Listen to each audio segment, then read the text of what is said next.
नमस्कार, जान्हवीज किचनमध्ये आपलं मनपूर्वक स्वागत। आज मी मिठाचा चिवडा बनवणार आहे। मुलांना मधल्या वेळेत किंवा डब्यासाठी छोटासा हा खाऊ देण्यासाठी मिठाचा चिवडा बनवत आहे। 1 वाटी शेंगदाणे घेतले मी या ठिकाणी। हे लालसर असे तळून घ्यायचे। शेंगदाणे परतून झालेत, आता फोडणी देऊन घेणार आहे। जिरे मोहरी टाकून घ्यायची अगोदर सुरुवातीला। जिरे मोहरी छान तडतडले आहेत। आता यामध्ये कढीपत्ता टाकून घ्यायचा। त्यानंतर या ठिकाणी मी लसूण, जिरे आणि कढीपत्ता बारीक करून घेतलेला आहे। तर हा भाजायचा आहे मसाला यामध्ये।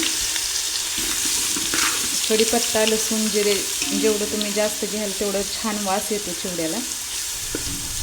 टेस्टी लागतो चिवडा कढीपत्त्यामुळे। खमंग वास सुटला आहे लसूण, जिरे, कढीपत्ता त्याचा। हळद 1 चमचा घेतली मी। हिंग थोडासा घ्यायचे। भाजलेले शेंगदाणे यामध्ये टाकून घ्यायचे। चिरमुरे टाकून घेतले त्यामध्ये। चवीपुरतं मीठ टाकून घ्यायचं। नंतर 5 मिनिटं कमी गॅसवर असंच ठेवायचं पातेलं, कारण कडक होते चिरमुरे।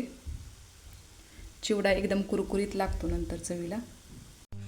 तर या ठिकाणी मुलांना आवडेल असा चटपटीत आणि कुरकुरीत मिठाचा चिवडा तयार आहे। तुम्ही बघू शकता। तर एकदा नक्की करून बघा। रेसिपी कशी वाटली तेही सांगा